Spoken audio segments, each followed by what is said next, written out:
Seres queridos, boa tarde. Hoje é 20.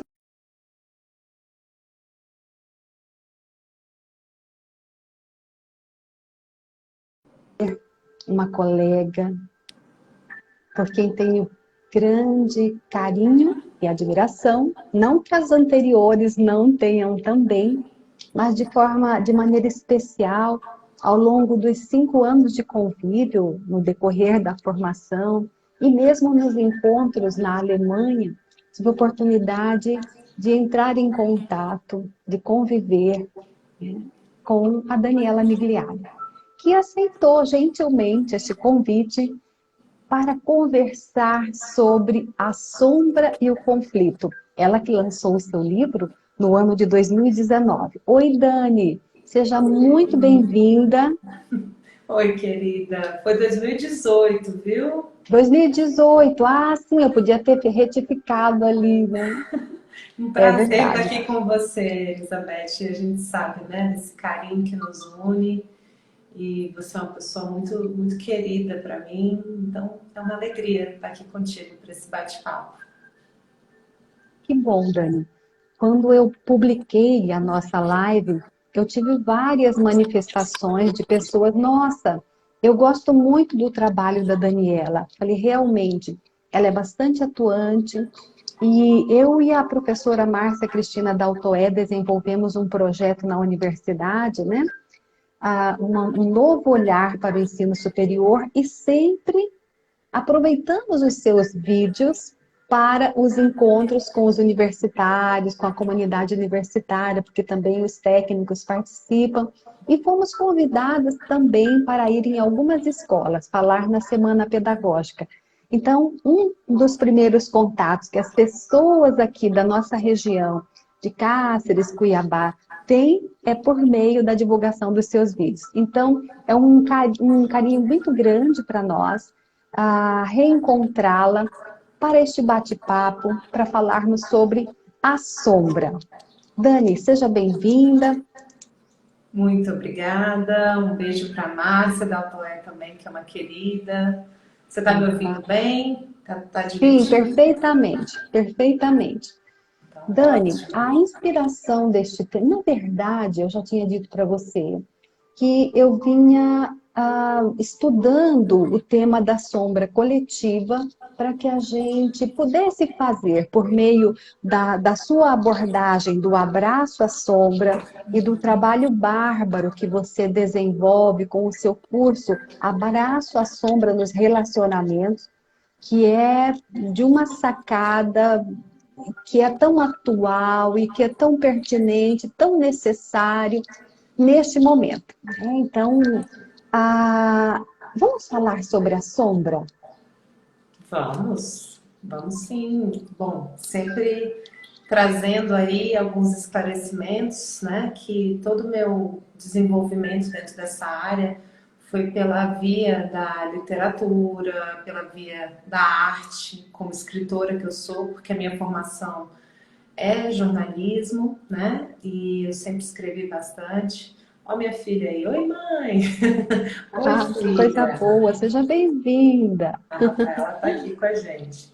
Então, Coisa boa. assim, eu não tenho uma formação, né, em psicologia analítica ou em psicanálise, que é de onde vem esse termo cunhado mesmo, né, principalmente por Jung. Eu utilizei esse termo de sombra de um ponto de vista bem artístico mesmo e intuitivo, né, no meu contato interior com aqueles temas difíceis que a gente tem dentro, né? Aqueles lugares de recalque, aqueles lugares de dor, aqueles lugares de baixa estima, onde a gente se questiona, onde as coisas doem e a gente, em geral, quer fingir que aquilo não está ali. Em geral, a gente quer calar, silenciar essas dores, reprimir, esconder. Com isso, eu não estou dizendo que ninguém tem que sair por aí mostrando isso, não. Não é isso. Mas pelo menos nós, diante do espelho, diante de nós mesmos, para que a gente possa entrar num processo de amadurecimento e de conexão interior, não dá para a gente esconder da gente mesmo, né? E durante muito tempo eu observava isso em mim, porque eu tenho esse olhar mesmo, não só de jornalista, a minha especialização em jornalismo científico, esse caminho mesmo de observadora, eu sempre parava e falava, eu quero entender o que é isso. Da onde vem esse impulso? Da onde vem essa dor? O que está por trás disso, né? Naturalmente a gente observa muito isso nas nossas relações. Por isso que o nome do meu curso acabou se tornando um abraço à sombra nas relações, porque muito dessas dores, elas emergem nas nossas relações com o próximo mais próximo, né? Então, primeiro, nosso núcleo de origem, em relação a mãe e pai, com os irmãos, na vida dois, né? Com os filhos.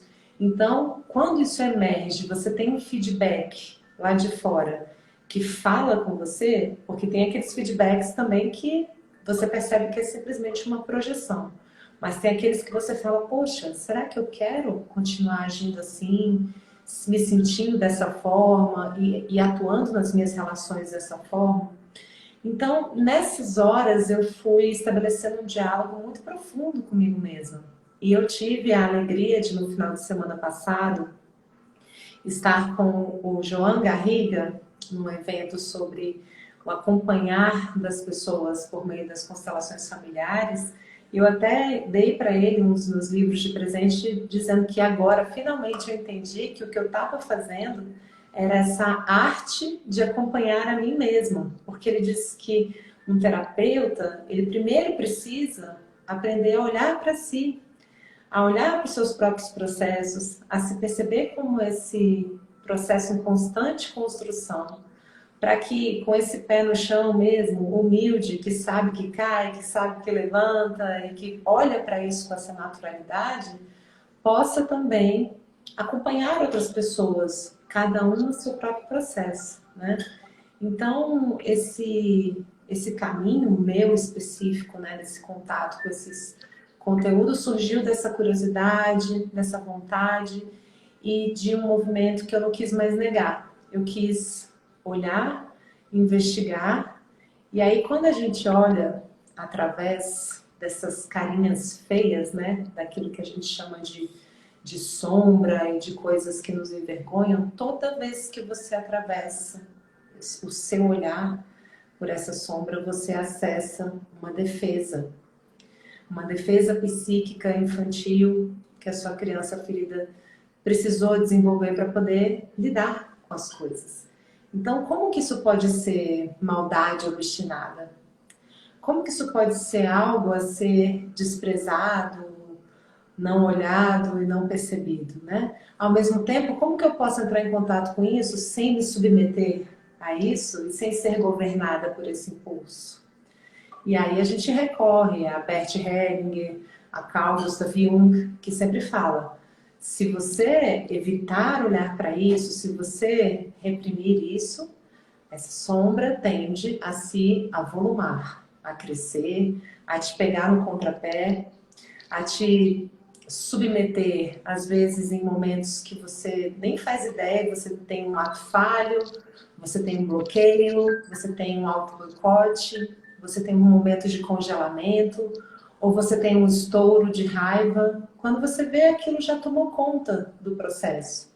Por quê? Porque não era conhecido, né? Então, quanto mais a gente conhece e entra em contato por uma via do auto-amor, da naturalidade, de ser um ser humano comum, imperfeito, a caminho, como eu gosto sempre de brincar, né? Um terráqueo, uma terráquea. As coisas vão ficando mais suaves e mais naturais. E a gente vai retornando para essa postura de humildade, de se perceber como um aprendiz. E isso não é vergonha para ninguém, pelo contrário, né? Então, esse é um resumo bem resumidinho aí do meu trabalho pessoal de contato com a sombra. Que interessante, Dani. Eu pensando aqui na relação entre esse percurso que você faz, que é profundamente vivencial, e você dá um formato a isso, e as pessoas têm a oportunidade, por meio da sua percepção, que é aguçada, que é refinada, ir mais profundo na questão da sombra. Por exemplo, quando iniciou o conflito que está em curso, a, cada um de nós tem uma tendência precipitada de julgar. Tal lado tem a razão, tal lado é bom, tal lado é mal. E o que o Bert Hellinger nos convida é sempre a olhar de forma compassiva. Tem toda uma complexidade histórica, geopolítica por trás desses conflitos. Mas se esse conflito está acontecendo lá, né, longe do nosso continente, tem outros conflitos aonde as nossas sombras emergem. Por exemplo, não, não quero tomar de forma depreciativa, mas vou citar o caso que aconteceu aí em Brasília com relação ao personal trainer, a esposa, o mendigo. Então, há em nós uma compulsão por julgar precipitadamente e olhar de forma jocosa. Basta olhar nas redes sociais, Dani, a quantidade de memes tem, né, que se criou em cima dessa questão, né? Então, quando a gente é surpreendido, né, impactado por algo dessa natureza que é do humano, que aconteceu aí, mas podia ter acontecido aqui, na nossa família, com qualquer um de nós. É aí que a gente vê a nossa sombra emergir. Então, como lidar com essa sombra, Dani? Você se refere a quando isso é projetado num processo, né, coletivo. Isso, Bom, isso. eu me recolho muito, sabe, Elizabeth, diante, assim, desses movimentos, assim, muito grandes e muito extensos, porque quem sou eu, né, para falar de algo coletivo, né? Agora, no meu curso, por exemplo, eu trabalho como que esse contato com essa área interior de medos, de recalques, de baixa estima, e que cada um de nós desenvolveu uma série de defesas e de excessos para poder lidar com as dores da vida, como que ele se projeta na nossa relação pessoal com a gente mesmo, com o outro, qualquer outro, tá? Com os nossos pais, mãe, pai, irmãos, na vida dois, com os filhos, os frutos criativos e, por fim, nos nossos grandes grupos, né? Agora, o próprio Jung, ele dizia, né, que o maior serviço de paz que um ser humano pode entregar para a vida, para o planeta e para a comunidade onde convive é esse autoconhecimento, né? Então, a minha perspectiva para te responder sobre isso é sempre assim: eu me auto-observar diante de alguma coisa que acontece, onde isso me move, onde isso me incomoda, quem que eu estou julgando, quem que eu estou excluindo, o que que isso movimenta em mim, particularmente, né? E aí eu acho que é o trabalho de cada um saber onde que isso está pegando, né? Onde que isso está se desenvolvendo. Tem uma frase que diz assim: se alguém te criticar, se chegar alguma história perto de você e bateu e ficou em você, leva que é seu. Se aquilo ficou ecoando, se aquilo ficou te movendo, a gente conseguir ter a maturidade de um adulto e conseguir sair da reatividade da criança ferida, que vai perceber aquilo como um instrumento de autoconhecimento, como uma forma de autoanálise, ao invés de se perceber como uma pessoa que está sendo ameaçada no seu valor, na sua possibilidade de pertencimento, na sua integridade, só porque está se percebendo de um jeito ou de outro. Eu vejo muitas pessoas resistentes a entrar no caminho do autoconhecimento devido a uma fragilidade mesmo, uma fragilidade de, não, mas se eu admitir que eu estou sendo, sei lá, orgulhosa, é como se fosse uma derrota, é como se fosse eu vou me quebrar em 1000 pedacinhos. Não, não vai se quebrar em 1000 pedacinhos. Você vai conhecer as suas defesas, você vai ter muito mais chance de atuar sobre elas, amorosamente e com humildade. Só que leva tempo, né? Para a gente É um voltar, processo, né, Dani? voltar a ser humilde, né? Que é botar os pés no chão. A palavra humildade vem de humus, terra, que é a gente poder botar o pé no chão da nossa realidade psíquica, né? Daquilo que nos move. Então eu sempre falo que esse contato com a sombra, o meu curso todo, ele é muito assim, a pessoa em companhia dela mesma, se olhando, se observando. E aí tem todos os estudos e tem as práticas, a gente tem um workshop por mês só com os alunos que participam, que é aquele momento da gente olhar junto, mas eu sempre falo, essa sua conversa é você com você. Né? Então cada um tem o seu caderno, a sua construção, porque é um espaço muito íntimo, entende? Então, quando eu vou falar de algo coletivo, assim, é sempre sob essa perspectiva desse a começar em mim. Eu me comprometo a me olhar e a me perceber naquilo que me move, né? Então, é mais nesse sentido que eu te falaria a respeito de algo coletivo. Uhum. É muito bom, Dani. Quando a gente observa o nosso entorno, e aí eu recupero, né, o movimento do conflito que está em curso, a gente fica pensando como é que a gente pode contribuir, né, para esse movimento, né, tudo que nós precisávamos depois de um processo tão longo como foi a pandemia, seria um movimento tão desagregador quanto o conflito que lá está. Então a gente pergunta, como é que a gente pode contribuir, né, e de que forma aqui do meu lugar? Então a gente desenvolveu a quarentena pela paz. Na quarentena pela paz, Dani, a cada dia nós desenvolvemos um tema. Então começou pelo pai, a mãe, os irmãos, os cunhados, os tios. Então são assim doses homeopáticas que as pessoas que estão entrando pela primeira vez em contato com esses conteúdos compartilhados assim de forma acesso gratuito, podem ter uma pequena amostra representativa do que vai encontrar, por exemplo, num curso como o que você ministra.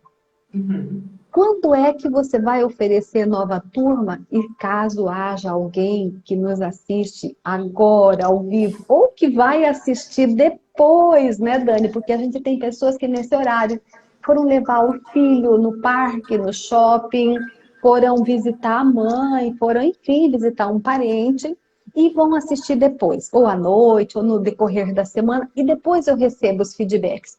Caso essa pessoa tenha interesse de participar do seu curso Abraço à Sombra nos relacionamentos, qual é, dentro do seu cronograma, a perspectiva de começar uma nova turma? Porque você acabou de iniciar essa semana, né?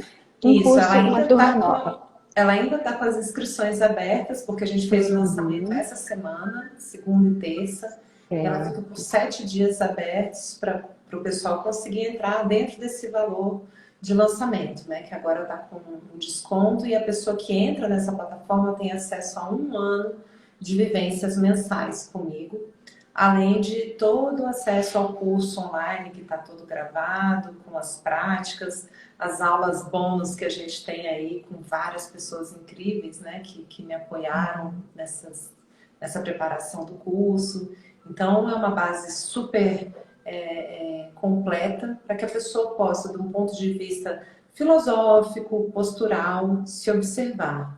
Eu sempre digo que isso não substitui nenhum tratamento médico, nenhum tratamento psicológico, é simplesmente um processo de autoobservação, né? De auxiliar as pessoas a abrir perguntas, a abrir a sua visão, ampliar a sua visão sobre si mesmo, sobre o seu olhar diante da vida, por conta dessas dores que estão lá na sombra. Por isso que se chama o Abraço à Sombra, que vem, né, do livro que eu lancei em Uhum, 2018, que é esse daqui, o Abraço sim. à Sombra.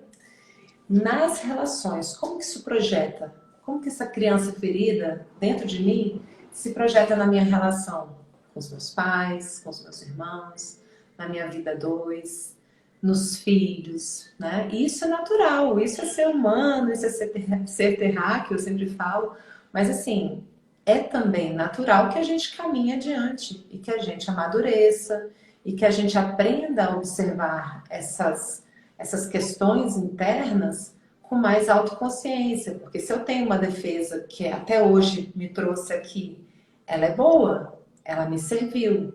Agora, se eu continuo com ela ativada, constantemente ativada, sem que eu veja o que está acontecendo, é como se eu pegasse um botão de volume e deixasse ele no volume 10 o tempo inteiro. E aí não sou eu que estou mandando na minha defesa. É ela que está me comandando, é ela que está tomando conta daquilo tudo, que é quando a gente fala que é uma sombra que está assombrando, né? Ela está ali, e aí a gente tem medo, a gente tem, meu Deus, de onde veio essa reação? Por que que eu agi assim, né? Agora, conforme você entra em contato com isso, você percebe, é tão somente uma defesa, é tão somente uma situação que, graças a Deus, me trouxe até aqui. A gente se desfaz das nossas defesas? Claro que não. A gente aprende a regular por meio do autoconhecimento, pega aquele volume, baixa um pouquinho, né? E toda sombra, quando você equilibra, ela tem uma luz correspondente, sabe? Então, por exemplo, uma pessoa que às vezes, quando tá com aquele volume 10 muito alterado e tá muito agressiva, muito yang, é uma pessoa que, quando ela tiver essa autoconsciência e conseguir baixar um pouquinho esse volume, vai ser uma pessoa assertiva, segura, que vai saber se comunicar, vai saber se colocar. Às vezes, uma pessoa que é muito controladora e que está lá naquele volume 10, baixa um pouquinho esse volume, ela também vai aprender, né, o outro lado, que é você conseguir manejar bem as coisas, mas também com suavidade, né? Então a gente vai percebendo que aquilo ali foi algo que nos levou longe, né? Os bonzinhos de plantão, as boazinhas que fazem isso, porque tem um extremo traquejo e uma empatia e sabe, por exemplo, agradar a todo mundo. Só que a gente sabe o que acontece se você fica só no bonzinho, na boazinha. Muitas vezes você deixa de agir em função de si mesmo só para poder fazer isso para agradar os outros, para pertencer, para ter valor, né? Então eu tenho que deixar de ser boazinha totalmente? Não. Você aprende que aquilo ali é uma força sua, mas você regula para que você utilize aquilo a favor de algo em que você quer colocar a sua energia, os seus processos, onde você vai encontrar o seu verdadeiro valor dentro de você e não em função de algo externo. Você pode, por exemplo, aprender a fazer um trabalho voluntário, só que daqui para cá, não de cima para baixo, né? Algo que, não, eu venho aqui, faço isso para poder ter valor, porque isso é o quê? É a nossa criança ferida buscando se valorizar, né? Então é algo que a gente aprendeu a fazer lá atrás, que nos levou longe, né? Que nos sustentou, que nos deu base, no entanto, que pode também amadurecer e se tornar uma força por meio da consciência. Essa é a hora que a sombra sempre traz a uma luz forma de, correspondente. é uma forma de aprimorar o jeito de estar na vida. Sim. E mais do que isso, é uma forma de aprender a dançar com a vida. Aquele símbolo ali atrás, do Yin Yang, né? A gente vê que na luz tem também um pontinho de sombra, na sombra tem um pontinho de luz. E com o tempo eu fui percebendo que quando você entra em contato com a sombra ela deixa de ser só aquela quantidade de material dolorido. Ela também guarda todos os nossos potenciais criativos. É nela que está o novo, é nela que está o passo seguinte, entende? Então, assim, se surge algo em você, se algo emerge, aquilo está te chamando de, olha, vem cá, olha um pouquinho além. Por que você acha que eu estou aqui? Então, quando você olha além, o que a gente sempre descobre é mais espaço para amar, mais espaço para abraçar, mais necessidades para a gente se acolher, né? Porque eu não acredito em maldade obstinada, sabe? Eu acredito em feridas, acredito em dores muito profundas, acredito em comportamentos doentios, né? E que, como tudo na vida, lógico, carecem de limite, carecem de cuidados. No entanto, é possível sim a gente acessar algo novo quando a gente resolve encarar e cuidar disso com amor e com humildade. Uhum. Ah, Dani, quando eu olho para a minha vida, 10 anos antes, e quando eu olho hoje, e o quanto que o meu olhar se ampliou. E, de certa forma, aí tem um grande contributo da abordagem extraordinária desenvolvida por Bert Hellinger. E essa semana, a constelação familiar foi levada para uma audiência pública no Senado. E nós ouvimos com bastante atenção todos os lados, né? Os prós e os contras. Mas não se trata só disso. Se trata de colocar na pauta a constelação. E o quanto que foi rico ouvir todas essas perspectivas e o quanto que foi impactante perceber o baixo nível de informação, né, daqueles que estão ali para apresentar o contradito. E o quanto que a gente olha para tudo isso daquela forma que o Bert nos ensina, de uma forma inclusiva. Isso também faz parte. Como foi, Dani, a sua experiência de estar lá com a equipe que falou? O seu depoimento foi fantástico. E eu gostaria que você reproduzisse, na medida do possível, de uma forma, né, bem espontânea, aquilo que você disse, porque as pessoas que não assistiram talvez possam se interessar para assistir, que já está no YouTube disponível, né? Sim, está no YouTube do Senado. Bom, é aquilo que eu sempre falo, né? Nem sempre é fácil a gente encontrar o contraditório, ainda mais quando vem carregado, né, de uma percepção enviesada, né? E eu penso que todo encontro, né, inclusive dentro desses momentos de expressar essa dor e esse desacordo, nos enriquece muito. De fato, foi um momento bastante intenso, um pouco surpreendente, porque a gente soube, né, isso algumas horas antes, assim, um dia e pouco antes, porque não era para discutir nenhum projeto de lei, nada específico, era para apresentar, né, as constelações, tanto é que não havia ninguém se preparado assim para entrar nesse tema de ciência, né? Uhum. Mas no final das contas, eu sempre penso que é algo que nos enriquece, que a gente se encontra ali nas diferenças e eu pude ouvi-los, eles puderam nos ouvir. E algo surge também daí, né? O que eu gostaria é de fazer algo bom com o que eu pude ouvir deles e busquei também promover uma ponte para que eles também possam encontrar o outro lado, porque a vida nunca é uma coisa só, são duas coisas, né? Então, eu vejo o ganho que eu tive na minha vida pessoal com constelações familiares, o ganho que as pessoas que estão, né, no meu curso, as pessoas com quem eu convivo, você, meus colegas, o quanto a gente se desenvolveu, né?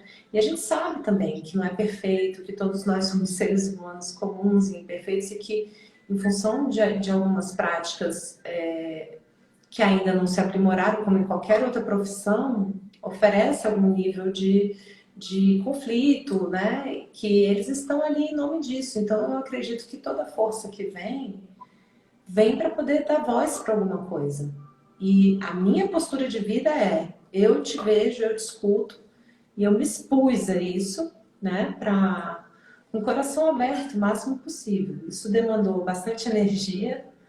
Eu passei o resto da semana assim, descansando, né?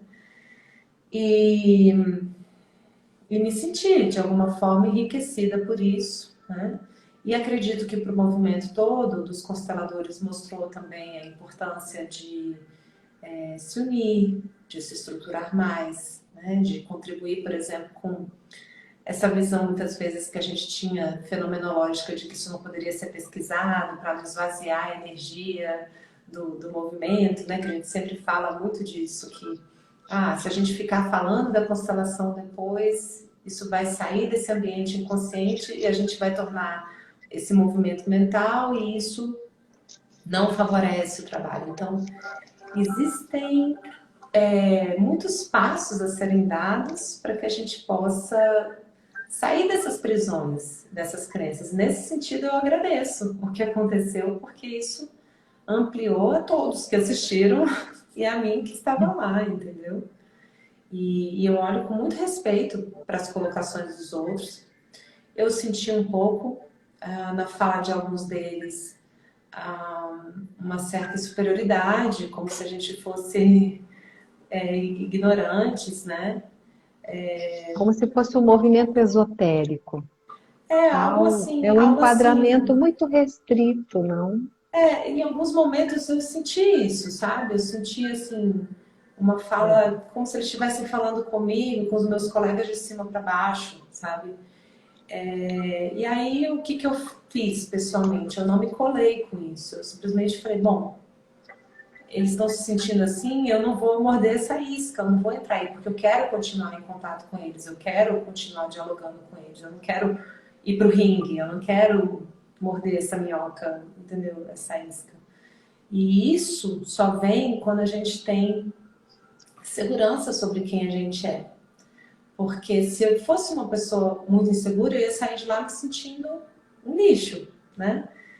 E não foi isso que aconteceu. Eu saí comigo, assim, tranquila, sem querer brigar com eles, sem querer condená-los, mas também sem ficar me punindo, sabe?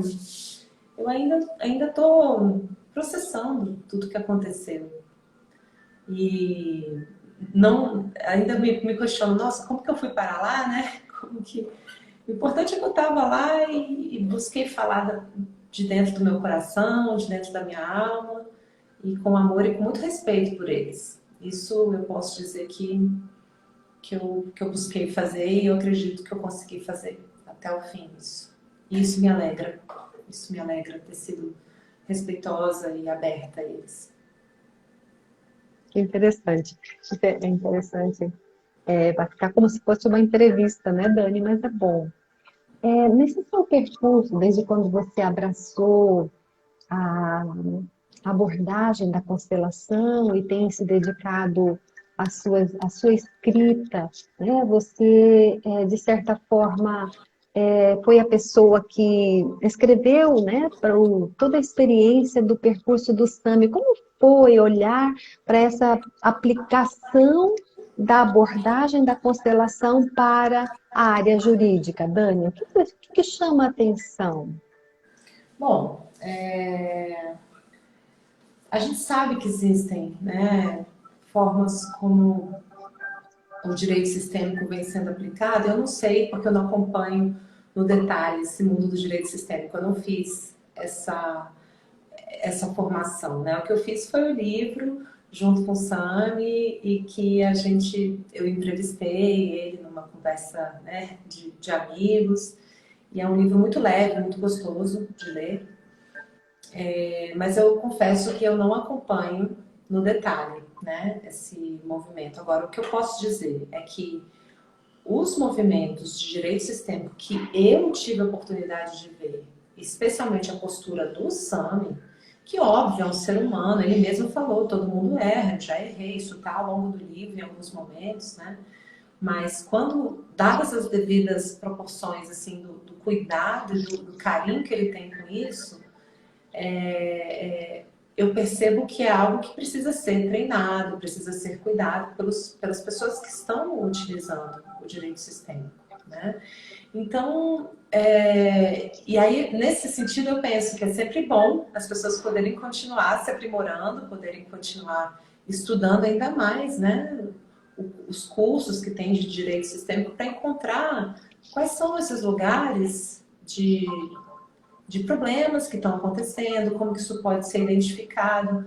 Como em toda e qualquer profissão, né, isso precisa ser olhado com profundo respeito por essas pessoas, né, que se sentiram de alguma forma machucadas Então, eu olho para isso com muito respeito, com muito cuidado e muita atenção, sabe?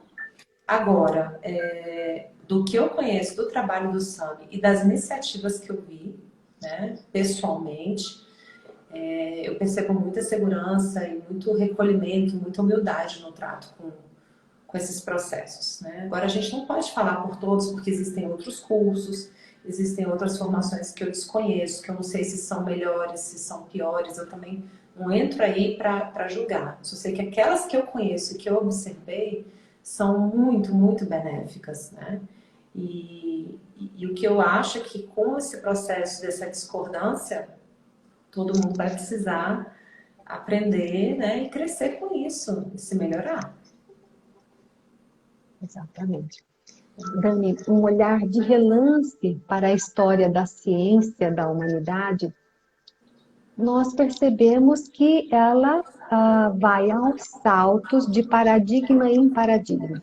Quando Galileu Galilei dedica-se a observar o movimento, né, dos luminares, Sol e Lua, e dos planetas, ele vai perceber que, ao contrário do discurso instituído, a Terra não é o centro do universo.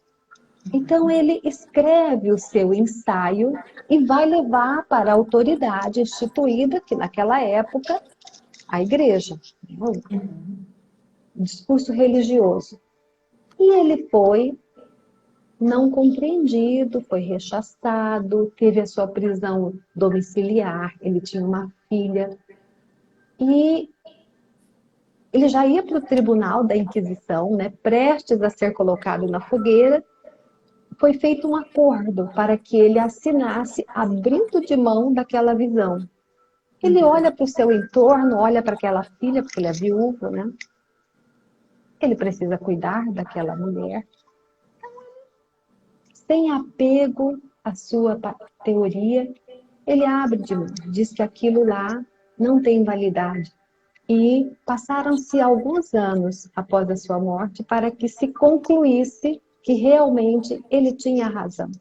Então, muda-se um paradigma de tudo que vinha sendo colocado anteriormente.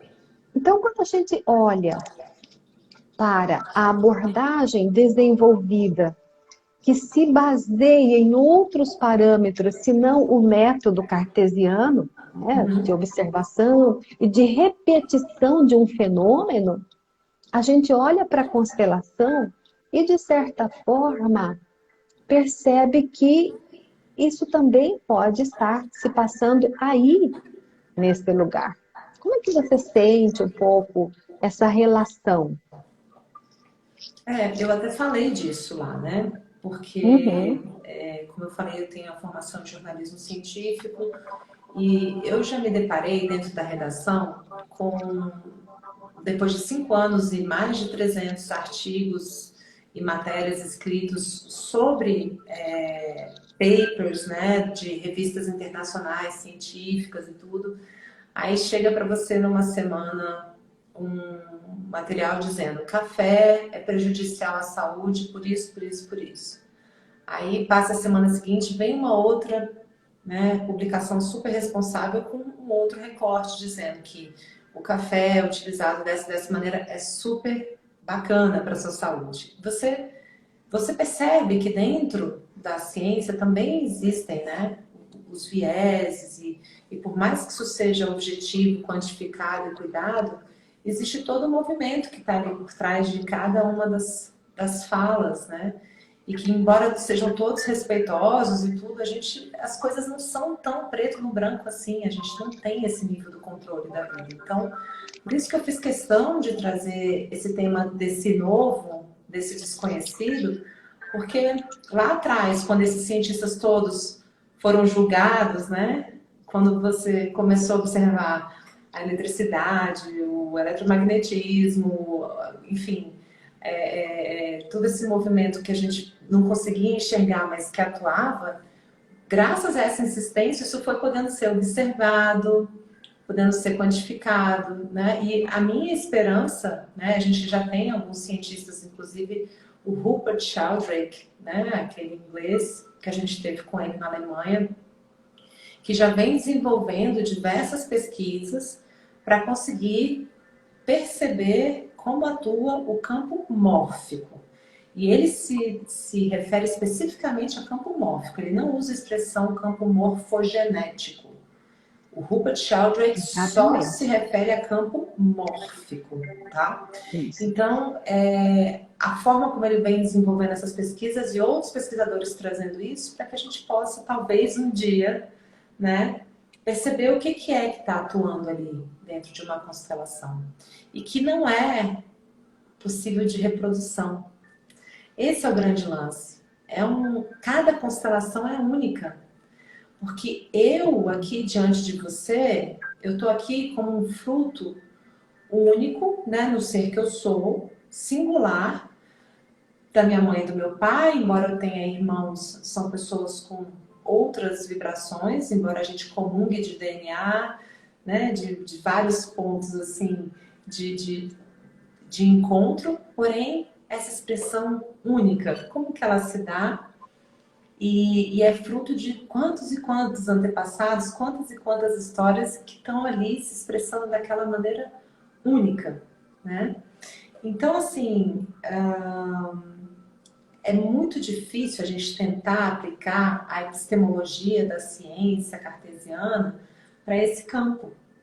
É outro tipo, né, de ciência, inclusive tinha um pesquisador que estava lá e que ele comentou que quando são estudadas as teorias na psicologia, são empregados outros recursos, né, para poder observar. Então, eu acredito que a gente precisa fazer o nosso dever de casa, né, principalmente para aqueles que têm esse ímpeto, essa vontade de se abrir para esses estudos, né, e que a ciência continue avançando para poder quantificar como que atua esse campo de ressonância. A gente está falando de uma ressonância. E quando a gente vai tentar explicar isso dentro de uma sessão de constelação familiar, é como se a pessoa que está ali e que coloca o seu assunto, como se ela desse, entre aspas, a senha do seu Wi-Fi ou da sua nuvem familiar, para que aquilo se mostre ali por meio da intenção, da permissão, né? E aí o que acontece que é único, não tem como a gente reproduzir. Então, quando a gente se refere a constelações familiares, a gente não fala de regras, a gente fala de padrões observáveis. E mesmo as ordens do amor observadas e codificadas por Bert Hellinger, ela tem diferentes formas de se expressar em cada um dos casos. É um emaranhado mesmo, é um sobreposto de atuação dessas ordens, né? Então, não é muito simples e eu imagino que para um cientista que está se deparando com isso pela primeira vez deve ser muito chocante e uma sensação de falta de controle, né? Poxa, então eu não posso observar isso, eu não posso. É complexo e eu confio muito na nossa humanidade, na nossa criatividade e espero que a ciência avance nesse sentido para poder tornar as coisas um pouco mais palpáveis. Eu acredito que isso vai naturalmente acabar acontecendo. Verdade. Dani, quando você entrou em contato pela primeira vez com essa abordagem da constelação? Meninas, olha, foi em 2005. 2005. Foi em 2005 com um constelador chamado Regis, que é de Minas Gerais. Era uma época que eu tinha muitos sintomas físicos e eu estava sempre com a minha médica. E depois de fazer vários exames, de várias coisas e métodos na época, de ter procurado vários médicos, ela falou: olha, você precisa ir além, você precisa procurar algo novo, né? E aí minha mãe comentou comigo: olha, 2005, né? Tinham só 4, 5 anos que as constelações estavam no Brasil. E ela me falou e eu fui. E já de cara a constelação foi sobre o feminino, foi sobre a minha família de origem. E tudo que estava lá, até hoje, atua. E foi uma constelação maravilhosa, muito bem executada pelo Regis. E foi muito interessante, porque meu esposo, eu sou irmã também, meu irmão é engenheiro, meu outro irmão sempre trabalhou nessa área de engenharia, e meu marido é cientista da computação. Então eu estou sempre cercada pelos cientistas e pelos... E Pessoal ele, das assim, ciências exatas, né? e aí ele virou para mim e falou assim, não, mas o que é isso que você vai? Eu falei, olha, eu vou lá me abrir e ver o que acontece, né? Eu vou lá. E ele falou, não, vou contigo, vou... o Regis, na época, ele ofereceu, olha, quem quiser convidar alguém para assistir, pode convidar para assistir. E aí convidei meu esposo para ir. E ele, na época, ficou, assim, muito tocado, participou de algumas constelações, porque ele foi no período da manhã, e chorou muito. E ele falou assim, meu Deus, né? E ele, na época, tinha uma visão bem agnóstica da vida, bem fechada mesmo. Eu já trabalhava com jornalismo científico, então nós dois ficamos assim, né? O que é isso? E eu percebia nitidamente que não era algo espiritual, religioso também, que era algo que estava se manifestando ali, que eu não entendia ainda como esse campo mórfico que atua na ressonância, né, do ser. Mas a gente pode perceber nitidamente as coisas que estão acontecendo no corpo, nos movimentos, né? Então, assim, foi muito interessante e os efeitos na minha saúde, que vinha muito debilitada na época, foram muito perceptíveis. E aí, ainda assim, eu fiquei 11 anos sem ter contato com as constelações. Isso foi em 2005. Nunca mais fui. Fui só essa vez para resolver minha questão e fiquei 11 anos sem ter contato. E Olha nesse meio só. tempo, tive meus filhos, né? Tive a minha filha mais velha em 2007. Depois, em 2010, engravidei dos trigêmeos. O segundo faleceu durante a gestação, que é o Miguel. Depois, mais tarde, o Noah e o Theo nasceram, porque eu engravidei de trigêmeos espontaneamente, né? E o Miguel ficou na trompa. Então, eu tive que fazer uma cirurgia de videolaparoscopia para poder tirar a trompa com os dois no útero. E foi uma situação super delicada, né? Muito arriscada mesmo. A gente ter sobrevivido foi um milagre, assim. E aí, nesse período todo, eu fiquei tendo filho, criando menino. Até que quando chegou em 2016, eu tive sonhos recorrentes, assim. Eu sonhei durante uma semana várias vezes com constelação, dois especificamente muito fortes. E eu acordei e falei pro Máximo, que meu esposo, o nome dele é Máximo, eu virei e falei, amor, já tem dias que eu tô sonhando com constelação, quanto que foi aquilo? Ah, foi 11 anos atrás, 2005. Eu falei, eu tô sonhando sem parar com isso, que será? Aí eu abri meu Facebook e vi Bert e Sophie Hellinger em Brasília. Aí eu só soube o que eu tinha que fazer, eu simplesmente, pá, comprei, fui, os meninos pequenos, e falei, marido, você segura a onda aí para eu ir 3 dias, sexta, sábado e domingo? Ele falou, vai nessa, vai com fé. E aí, quando eu cheguei lá, que eu me deparei com o que eu me deparei, com Bert e Sophie trabalhando, ali minha alma foi arrebatada e eu nunca mais saí desse caminho. Embora eu continue com o meu caminho de jornalismo científico, de fazer tudo que eu faço na minha agência, aquilo que eu falei no Senado, né? Eu não separo essas duas coisas, elas para mim estão muito juntas. Eu também participei desse evento com Berta e Sofia. Disse assim, nossa, eles vieram de tão longe, vem aqui tão pertinho, na minha região centro-oeste. Ah, não, deixa eu participar. E aí eu fui. E realmente me senti bastante impactada. E eu sou da academia, né? Remonta a 1987, que a minha atividade docente no ensino superior é desenvolvida na universidade pública, Universidade do Estado. Eu sou da área das literaturas de língua portuguesa, Brasil, Portugal e África. E quando eu entrei em contato com a bibliografia do Bert, O Amor do Espírito, eu disse assim, nossa, ele escreve com prosa poética. Então, é conciso, profundo, e não é um livro que se lê de uma sentada. Você lê uma parte e aquilo vai ecoar em você. Então, é uma linguagem que está entre o filosófico e a prosa poética. E aquilo Entre outras, porque enriquece. ele tem livros de diferentes tipos, esses dois o principal, talvez, mas tem outros Quando ainda, estilos. E disse assim, nossa, eu que já tenho contato com produção literária de séculos diferentes, né? Medieval, clássica, neoclássica, e agora eu vou entrar em contato com a produção, com a linguagem. É claro que nós temos ali uma tradução, né? Mas é muito fidedigna, né? Porque é a Tsuyoko que está ali. Tsuyoko é uma linguista, ela tem letras na USP, então a tradução está redonda, está Sim. impecável. Então a gente tem essa versão, né, em língua portuguesa. E daí para frente não parei, e aí veio a formação, e aí fomos fazer, e a gente conviveu bastante, convive bastante.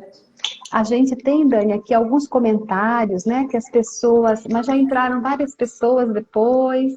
Sejam bem-vindas quem entrou depois, nós estamos aqui conversando Tem um com pessoal me dando oi, dou um oi para todo mundo. sejam todos muito Foi tão bem-vindos. importante isso, sabe? Porque assim, foram 6 horas lá no Senado, estava um frio danado e eu comecei a receber um monte de mensagem no Instagram e assim, aquilo aqueceu, né, o nosso coração. Foi muito, assim, acho que o pessoal se solidarizou, foi bem bacana, assim, tudo que aconteceu. Todo o Sim. carinho, né? Eu fico agradecendo. Eu vou olhar aqui o nosso horário, Dani, que a gente reserva. Poxa, perfeito.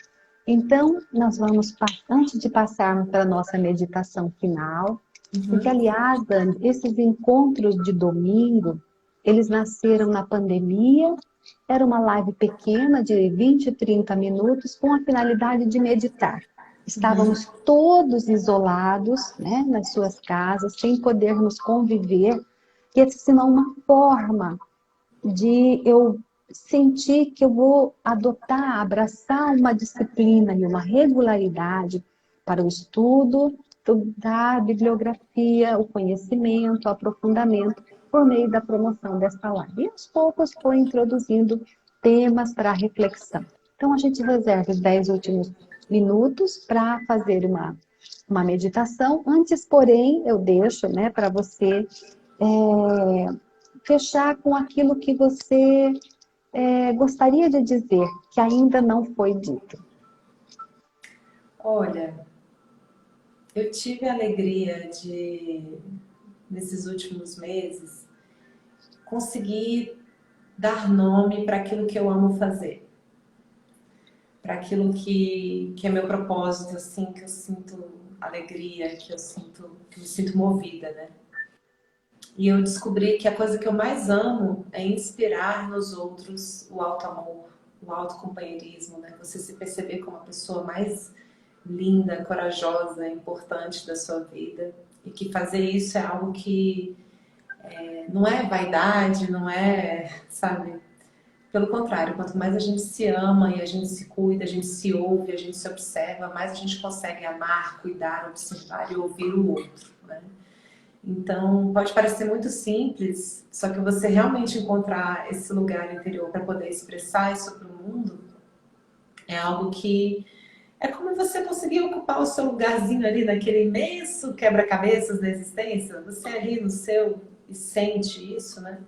Porque eu acho que eu já me condenei tanto, já tive tantos problemas comigo mesma, lógico, de muita culpa, de muita raiva, de muita autoexigência e autoagressão, né? Uma pessoa que passou por isso e que consegui ir desenvolvendo esse autoamor, né? Então, eu penso que quanto mais a gente conseguir se dar esse carinho, a gente conseguir viver, né, esse autoamor, mais a gente consegue estar bem e tranquilo para lidar com a sombra, com os conflitos, que é o tema de hoje. Eu posso dizer para você que eu percebi isso essa semana, numa situação muito extrema, né? Não só lá, mas também na minha vida pessoal, questões delicadas. E uma das coisas que envolve o auto-amor também é o limite. Às vezes a gente interpreta errado essa coisa de dar a outra face. Eu até tenho estudado, conversado bastante, conversei bastante com o Andrei Moreira sobre isso também. Então, ter estado nos últimos dias com o João Garriga, com o Andrei, lá no Senado, eu estou me sentindo assim, presenteada por essas confirmações, né? De que o auto-amor é um caminho que vale muito, que ele é muito forte, e é o caminho que Jesus nos ensinou. Ame o próximo como a ti mesmo. Independente de religião, gente, eu tô falando desse Jesus filósofo, né? Daquilo que você quer para o outro, aquilo que você tem dentro de você. Então, quanto mais a gente conseguir se tratar bem, mais a gente vai conseguir desenvolver um olhar de dignidade para o outro também, né? Então, eu sinto que nesses últimos dias esse foi o grande presente, a grande confirmação que isso me trouxe, que para mim é o chão que me sustenta para entrar em contato tanto com a sombra quanto com o conflito. E assim, né, finalizo aqui com muito carinho, agradecendo o seu convite. Fantástico, Dani. Que bom. Fico feliz que você tenha aceitado estar conosco. E agora eu convido a você e aos nossos seguidores para que se coloquem de forma ereta, sentados, da forma mais com a coluna, né, alinhada, pés plantados no chão, palma das mãos voltadas para baixo sobre os seus joelhos. Então você inicia exalando o ar. É preciso eliminar o ar. E esse ar passa massageando as cordas vocais, os lábios entreabertos. Você escolhe um ponto, uns 10 centímetros acima da linha dos seus olhos, de forma que você possa ter um olhar, não numa imagem específica, mas um olhar tridimensional. Comece exalando ar profundamente, esvazie-se. Depois, inale profundamente e retenha o ar. Espere que o oxigênio limpe os seus alvéolos pulmonares e exale, com os lábios entreabertos. As 5 primeiras respirações são com os olhos abertos. Inale. Retenha, 2, 3, 4, exale. Inale. Retenha o ar, 2, 3, 4, exale. Inale profundamente. Retenha, 2, 3, 4, exale. Agora feche os olhos, descanse as pálpebras. E tudo que você faz é se auto-observar. Observe como você se sente. Inalando profundamente, retendo. À medida em que você monitora a sua respiração, você faz um rastreio para observar o seu corpo. Então, observe o couro cabeludo, a caixa craniana, o pescoço, os ombros, braços, cotovelos, antebraços, mãos, peito, o abdômen, quadril, coxas, joelhos, pernas e pés. Permita-se olhar para si, dedicar esses pequenos momentos para a autoobservação. Inale, exale. Observe os batimentos cardíacos. Observe se tem alguma parte do seu corpo que está quente ou fria, apenas em contato com o seu corpo, com você, com o seu coração. Agora na tela mental, vamos trazer aquele fio de luz amarelo dourado fluorescente que entra pelo topo da cabeça, atravessa toda a coluna vertebral e vai ao centro da Terra. Lá onde tem as larvas incandescentes do vulcão, o Nife, a cor acobreada, quanta vida, quanta transformação. Somos seres espirituais vivendo esta experiência humana e fomos acolhidos pela Mãe Terra. Inale, exale. Agora vamos trazer a presença deste homem e esta mulher, através dos quais a vida chegou até mim. Atrás do meu ombro direito, a imagem do meu pai, do outro lado esquerdo, a imagem da minha mãe. Homem e mulher disseram sim à minha vida. E eu digo sim a eles. E eu os libero da expectativa de que eles sejam os pais perfeitos. Eles são os pais certos. E, portanto, são perfeitos para mim. Atrás do meu pai, os meus avós paternos, e atrás da minha mãe, bisavós maternos, dando um tempo para que eles tomem o seu lugar, e em seguida, bisavós, tataravós. O Bert Hellinger diz: a vida vem de longe e ela flui através daqueles que me antecederam no meu sistema familiar. A cada um deles eu digo sim. E faço uma pequena reverência, aproximando o queixo do peito. Posso unir também as duas mãos no alinhamento do coração. E nesta reverência respeitosa eu tomo a vida dos meus pais com gratidão.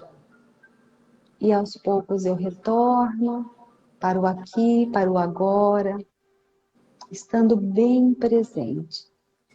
E na minha tela mental eu escrevo com letras maiúsculas: gratidão. Gratidão.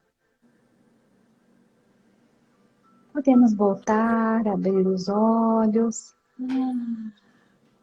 sentindo uma leveza para começar assim a nossa semana, este primeiro dia da semana, que é o domingo, onde nós nos recompomos, né, as nossas energias, no convívio com os nossos entes queridos, próximos ou distantes, mas todos muito presentes aqui dentro de nós. Dani, super obrigada. Eu agradeço a você. A sua presença é uma alegria imensa para mim, para aqueles que me acompanham. E nós, né, quando as pessoas dizem: ah, mas olha que bacana, você está planejando lives interessantes, eu gosto muito da Daniela. Falei: eu também, eu já assinei a ficha de inscrição no fã-clube da Dani, tá? Então eu brinco: olha, eu assinei primeiro a ficha de inscrição. Querida, super obrigada, lembranças aí ao seu esposo, Máximo, aos seus filhos, que eu conheço aqui de percurso, de te acompanhar, de te seguir no Instagram, nas redes sociais. Até uma próxima oportunidade, que eu estimo que seja em breve.